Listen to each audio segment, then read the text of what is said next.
Mesdames, Mesdemoiselles et Messieurs, bonjour et bienvenue sur Contact Pro Live. Heureux encore une fois de plus de vous retrouver dans un nouveau numéro comme nous avions déjà. Ça, c'est la troisième émission que nous faisons. Bonjour docteur. Bonjour, bonjour. Comment ça va? Ça va bien. La semaine se passe bien? Oui, ça se passe bien. Quelle a été la réaction?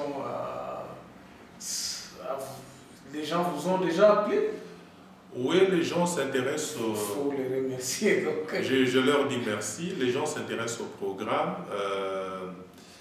Ils ont dit que c'est un sujet très très important et qui doit faire l'affaire de nous tous. Parce que le système de santé, that is everybody business, comme on dit en anglais. Hein. Ce n'est pas seulement pour les spécialistes en santé publique ou bien pour les médecins, mais ça implique aussi les décideurs, les politiciens et la population qui bénéficie.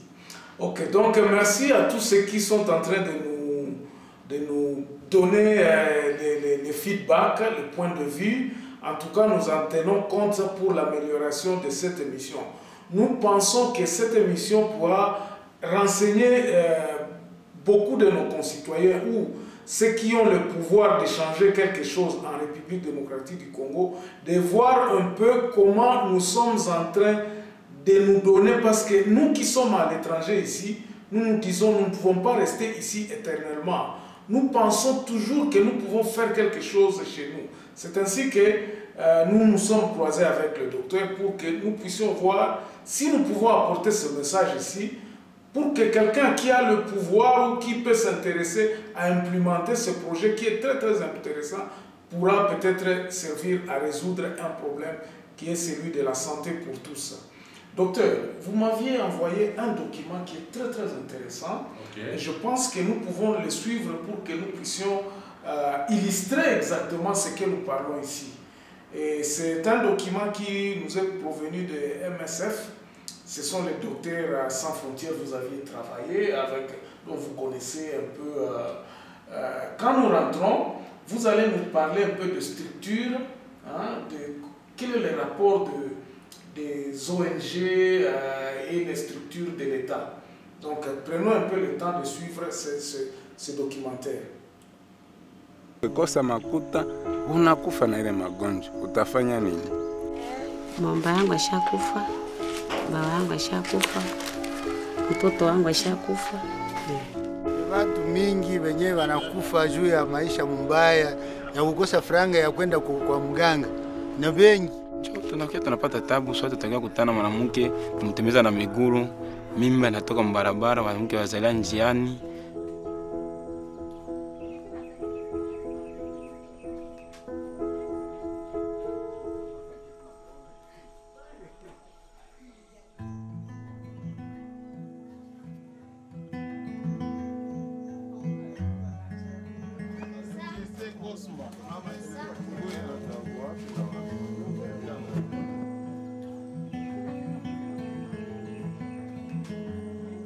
Kuzalia kwa hospitali kutoka hapa kuzalia kwa hospitali iko 10,000 francs. Shie peke wenye wewe mwenye mgonjwa.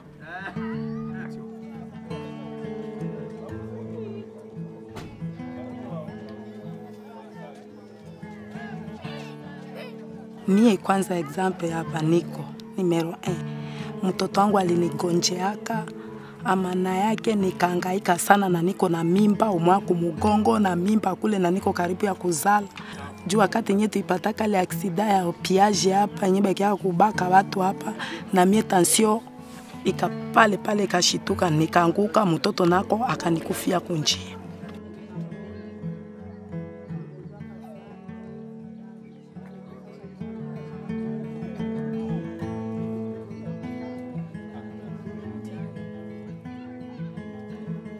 Kunyumba biesa vyetu ya magonjwa. Kama tuko shie wote usalama kunyumba, sintakuwa na kuraje, tunakuwa na raha. Lakini sasa vini kwa gonjesha siwezi kupata raha. Bisi na amani kunyumba.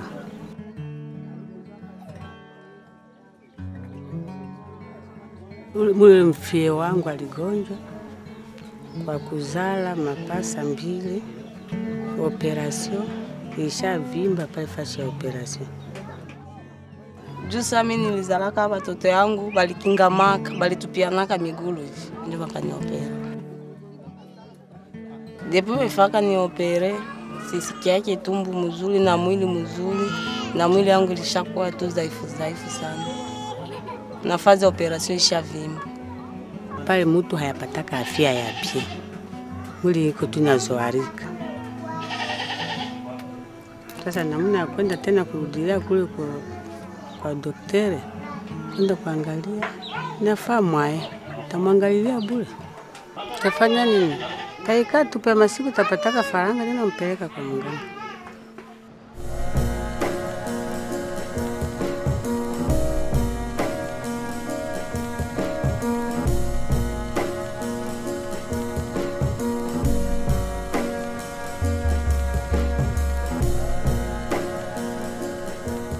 Wamama wengi hata na mpaka hivi kabla niko nawaambia hapa ndani ya hospitali yetu kuko wamama wengi walipita na wanaume kiolela, walizala miezi 4 hospitali hawajapata na malipo ya kulipa hospitali, wanatesikia mule ndani. Sio wengi wanafika kabisa na hospitali tunawaona. Telemaki alibakia kunyumba siku za kutosha, anakosa pesa za kulipa, anaogopa. Wanakia kumnyangula tu, wanafisha kupita tunafaa constat et puis wanamrudisha na mtu aisha kufa zamani juu ya ukosefu ya franka pesa. Na wengi wanakufa kufuatana na hali, wanaenda kununua dawa kiolela. Franka kidogo kwenye mafarmasi wanajitumia, epitelemaki haitamsifi, anakufa mwa ile hali tu ya ukosefu.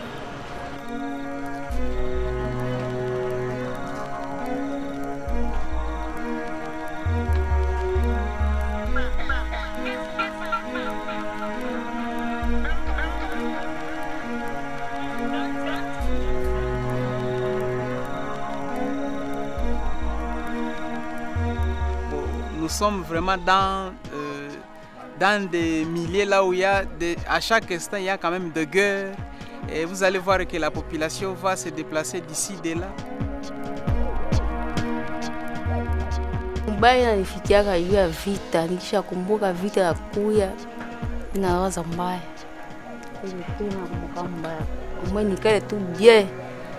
Kwa kusikia vita iko fasi fulani, ube tutakimbia.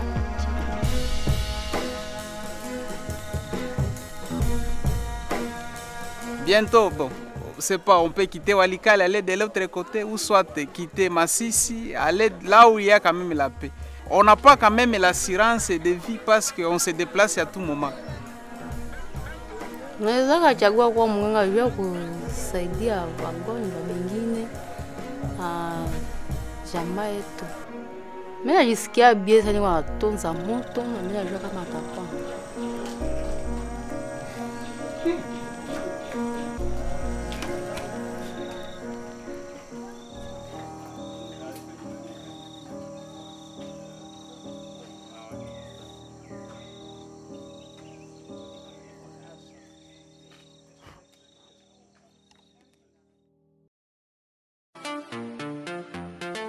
We are Kuku Congo, a future Congolese bank. Our vision is to build a strong, viable community-based financial institution which is nationally and internationally recognized.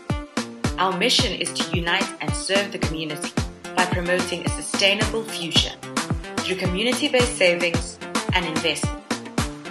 We are in phase 1 of our growth plans, which involves us enlisting new members to the Kuku Congo organization and registering as a cooperative financial institution. Having met the minimum share capital requirements, we are now finalizing the 200 members necessary to finalize our registration. We're inviting you on this journey with us, a journey where we realize a sustainable financial future. For more information, please contact us at info@kukongo.com or contact one of our administrative officers.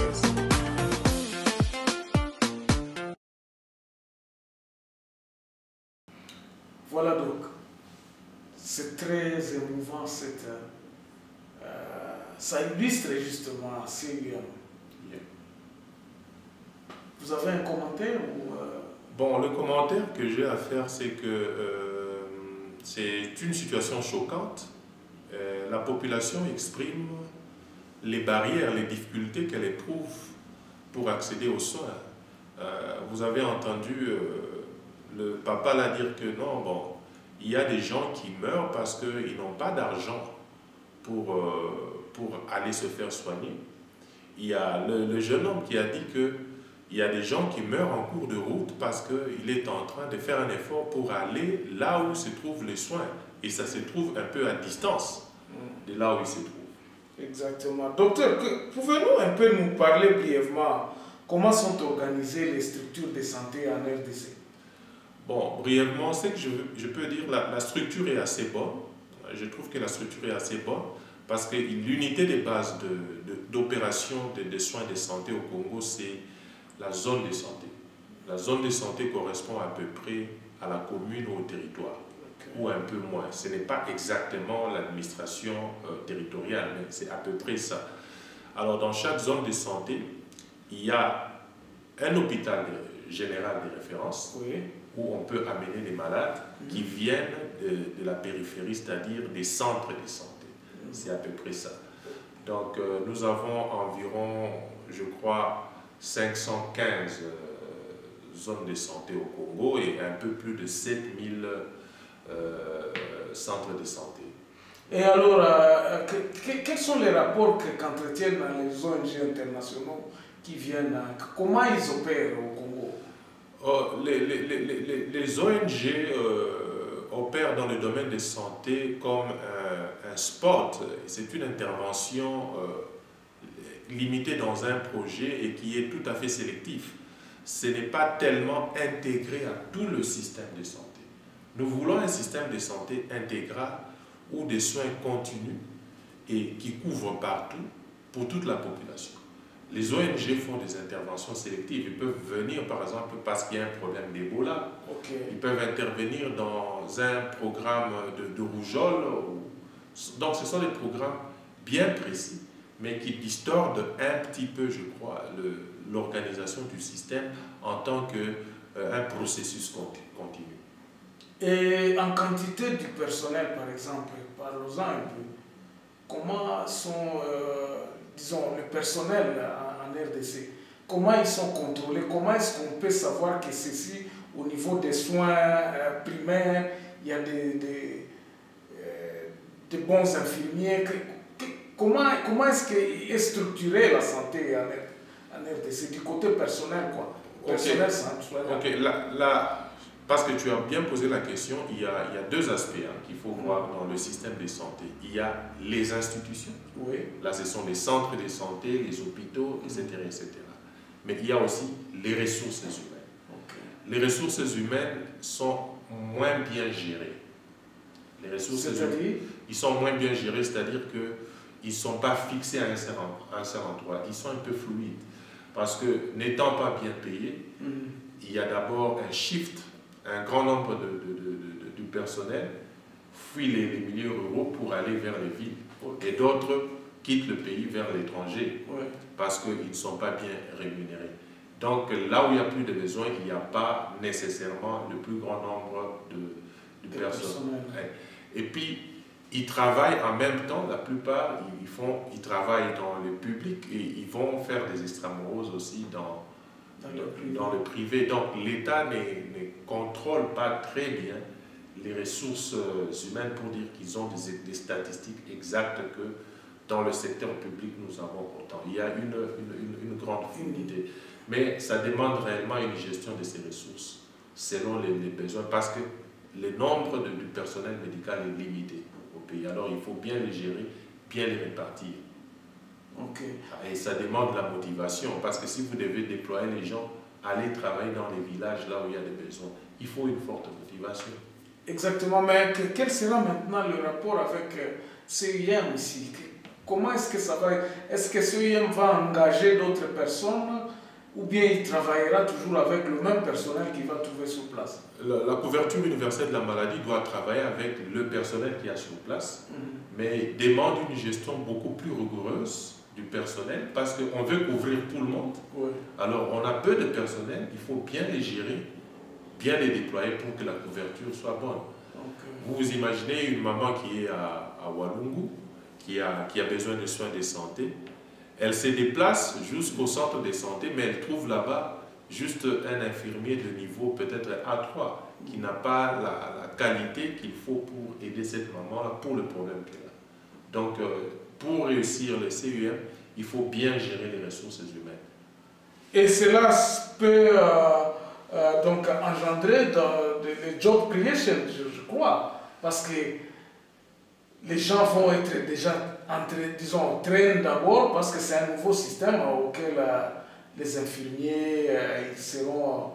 Est-ce que ça va augmenter, ça va donner de l'emploi aussi à d'autres personnes? Oui, ça va donner de l'emploi. Quand il y a un financement qui va couvrir les soins de tout le monde partout, alors on aura besoin de beaucoup plus de personnel qu'on doit déployer partout. Donc, certainement, ça va donner de l'emploi. Bon, alors, comme vous parlez un peu de financement, quel est les étages de financement? Jusqu'à qui peuvent commencer à financer et comment ça va se suivre la succession, quoi, à l'intégration de ces trois entités dont vous aviez parlé la fois passée qui devront être le vecteur qui finance. Oui, qui doivent commencer, je crois que les plus forts doivent commencer, c'est-à-dire l'État et les entreprises doivent commencer d'abord, pendant qu'on est en train d'organiser administrativement la population, parce qu'il faut l'identification, connaître chaque famille, dans quelle catégorie ils appartiennent. Est-ce que cette famille est dans dépendent d'un pourvoyeur qui travaille dans le secteur informel ou bien qui travaille dans le secteur formel. Tout ça pour mettre au point, je pense que pour la population, ça va prendre un peu plus de temps. Un peu plus de temps, ok. Et quels sont les obstacles ou les barrières qui pourront être sur le chemin de CUM? Ok, les barrières, c'est notamment les barrières d'accès. Oui. D'accès aux soins. Parce que après qu'on aurait réussi à organiser le financement, il y aura maintenant la question de l'accès. L'accès, c'est-à-dire la facilité avec laquelle quelqu'un peut obtenir les soins. Parce que ça ne sert à rien de financer un système, mais les services de soins ne sont pas tout près de la population, là où elles en ont besoin. Vous avez vu dans les exemples que nous avons donnés dans le documentaire ici, les gens doivent parcourir de grandes distances pour atteindre le centre de santé. Donc il y a une barrière géographique.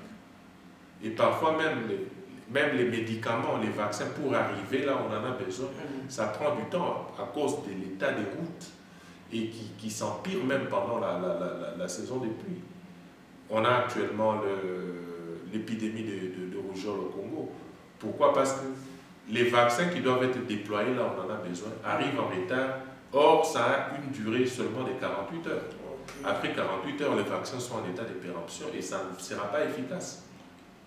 Et donc, quelle est la solution maintenant? Parce que je ne pense pas que l'état des routes ou les infrastructures routières ou communicationnelles seront résolues maintenant, ou CUM n'attendra pas à ce que ces structures-là soient en parfait état pour qu'elles soient implémentées. Quel est le mécanisme que vous pensez que ça peut être faisable pour l'instant, avec ce qu'on a en réalité? Oui, CUM a réfléchi aussi sur ce qu'il faut faire pour surmonter les difficultés, les barrières à l'accès aux soins, notamment cette barrière géographique à cause de l'état de nos routes, de la distance, de la rareté de centres de santé et des hôpitaux.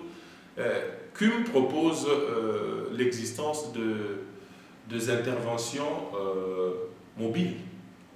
Des interventions mobiles, comme il y a un exemple de MSF où ils ont réussi à faire une intervention d'un garçon qui a eu une hernie étranglée pendant la nuit. On a déplacé tout un kit, toute une tente qui devait servir et des salles d'opération et le personnel se déplace. Mais pour réussir cela, je pense que le meilleur système, ça sera le système des hélicoptères. Des hélicoptères? En quelque sorte, de kits médicaux en hélicoptère mobile qu'on doit déplacer pour superviser, par exemple, plusieurs zones de santé. Alors, il doit y avoir des équipes spécialisées pour les interventions, par exemple, gynécologiques, chirurgicales, pédiatriques. Et ces équipes-là peuvent couvrir plusieurs centres de santé à la fois. Parce qu'avec l'hélicoptère, ça ne demande pas beaucoup de gymnastique. Faire un aérohélicoptère, c'est facile, c'est juste un terrain où l'hélicoptère peut descendre rapidement. On dresse la tente et on peut faire l'intervention. Des équipes mobiles comme ça qui supervisent plusieurs centres peuvent déjà, en quelque sorte, améliorer l'accès aux soins. Okay. Et donc, nous avions parlé de l'identification. Donc, quel sera le centre de santé? Comment est-ce que le centre de santé va travailler avec le système KIM? Vous avez une idée? Bon, le centre de santé, c'est le point de départ des soins. Parce que quand une personne quitte chez lui, il doit atteindre le centre de santé. Oui. Alors, CUM est beaucoup basé plus sur le centre de santé. C'est là même qu'il faut mettre tout son cœur, c'est-à-dire qu'il faut réussir les soins au niveau des centres de santé. Il faut que tout ce qui est requis comme standard, les besoins de base de la population pour obtenir des soins, doit être au niveau du paquet de soins qui doivent se retrouver au niveau du centre de santé. Donc, à l'implémentation de KIM, pour qu'elle soit implémentée, je crois qu'il doit y avoir un audit ou bien quelque chose de contrôle des centres de santé. Oui, on doit auditer les centres de santé parce que la plupart des centres de santé que nous avons ont été construits depuis l'époque coloniale par des missionnaires. Le plus souvent, on parle de l'État belge et c'est un état de déliquescence actuellement. Donc, on doit vérifier est-ce que ça répond aux normes. Oui.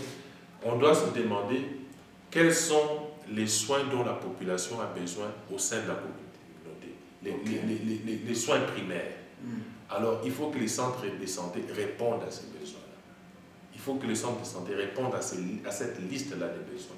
Est-ce que les centres existants... En termes d'infrastructure et en termes du personnel. Les centres existants aujourd'hui, dans quel état? Je sais que vous aviez quitté... Non, c'est dans un très mauvais état. Vous trouvez des centres où il n'y a même pas de stérilisateurs, il n'y a pas d'autoclave. On stérilise les matériels en utilisant une grosse casserole, on fait bouillir les choses.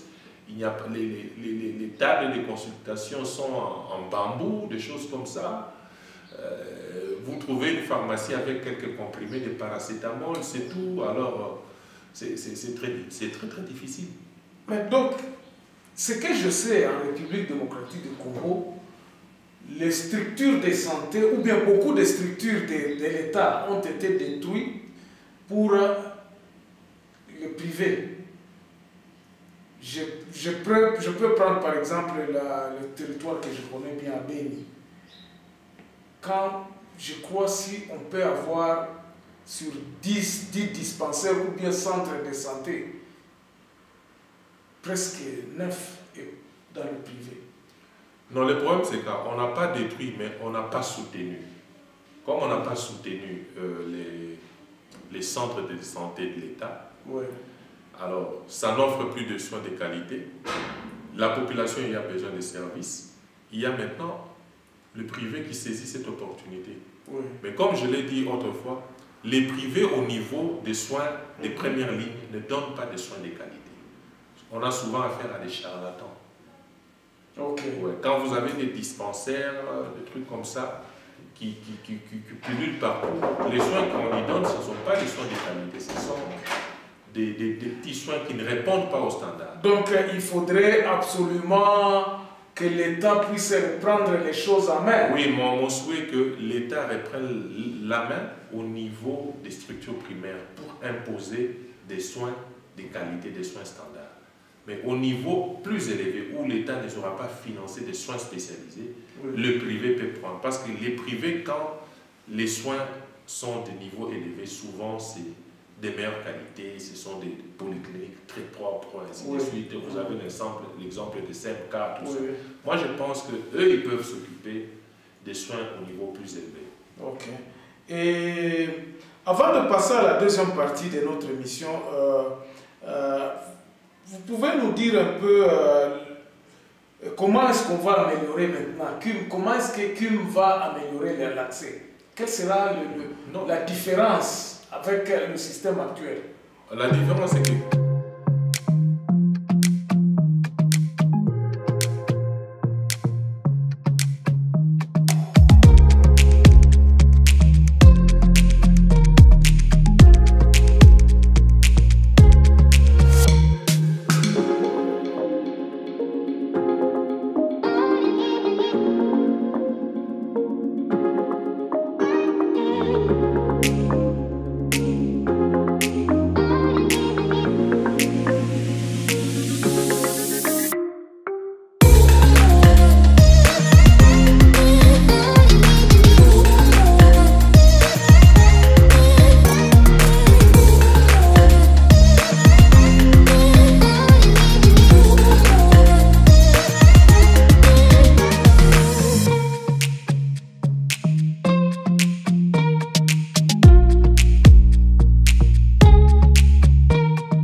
Merci d'être encore là avec nous. Nous sommes dans la deuxième partie de notre émission de ce soir. Donc ce matin plutôt, parce que vous le suivez le matin. Ok, donc il y a un problème. Nous avions suivi dans le documentaire ici comment les mamans souffrent pour justement accéder à aller voir l'infirmier, aller voir le docteur. Et CUM va améliorer ça comment? Ok, CUM va améliorer en proposant des stratégies pour résoudre ces problèmes-là. Les mamans accèdent, comme tu as dit là, difficilement aux soins parce qu'il y a une grande distance entre l'endroit où se trouve la personne qui a besoin de soins et l'endroit où se trouvent les services de soins. Ça, on appelle ça barrière géographique. Oui. Et pour accéder là-bas, c'est difficile parce qu'on amène la maman sur une bicyclette. S'il y a une voiture, eh bien, la saison de pluie est là, les routes sont en état de délabrement total. Et vous prenez du temps pour y arriver. Et il y a des gens qui meurent en cours de route, des mamans qui accouchent en cours de route parce qu'ils ne savent pas atteindre l'endroit où se trouvent les soins. Donc, CUM demande aux décideurs d'adresser à ces problèmes. La question que je voulais aussi poser, c'est que donc dans la partie CUM, il y a la communication, parce que je crois que la communication, c'est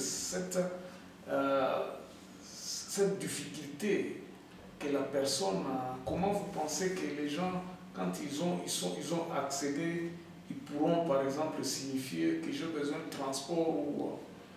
Oui, c'est-à-dire qu'il y a un problème de communication parce qu'on doit essayer de résoudre le problème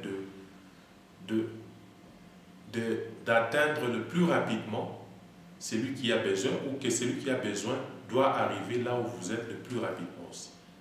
Donc c'est un problème de communication réellement. Et adresser cela, c'est résoudre le problème d'accès. Voilà. Et quels sont les moyens qui seront mis en place, par exemple, dans le village ici? On est à Walungu, on est à... vous voyez comment les Médecins sans frontières sont arrivés dans des villages ici. Comment vous faisiez? Ça peut... Parce que c'est vraiment immense. Moi, je sais non, c'est un problème très, très, très sérieux. Ceux-là qui ont besoin de soins, pour atteindre les centres de santé, ils ont un problème. Parce que les routes sont en très mauvais état.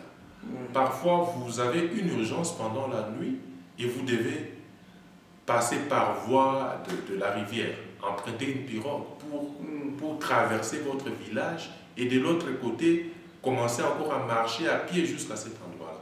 Et c'est difficile dans ces situations-là de résoudre les urgences. Dans le sens inverse aussi, c'est difficile. Vous connaissez cette actuelle épidémie de rougeole qu'il y a au Congo, qui a tué déjà pratiquement 6000 enfants et qui est un problème beaucoup plus sérieux que ce dont on parle actuellement, Ebola et Covid-19. L'épidémie de rougeole au Congo, c'est la plus grande épidémie qu'on ait jamais connue actuellement. Pourquoi ce problème-là est là? Toujours à cause de ces barrières géographiques, à cause de ces problèmes d'accès. C'est-à-dire que les vaccins ne savent pas arriver à l'endroit qu'il faut à temps.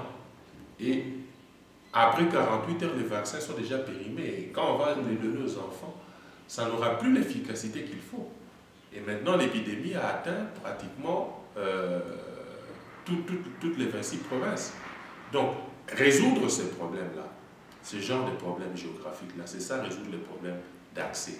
Et CUM propose des stratégies pour résoudre ça. Notamment, la première stratégie, c'est augmenter le nombre de services, des centres de santé. C'est ça la base. Parce que le centre de santé, c'est la structure qui est la plus proche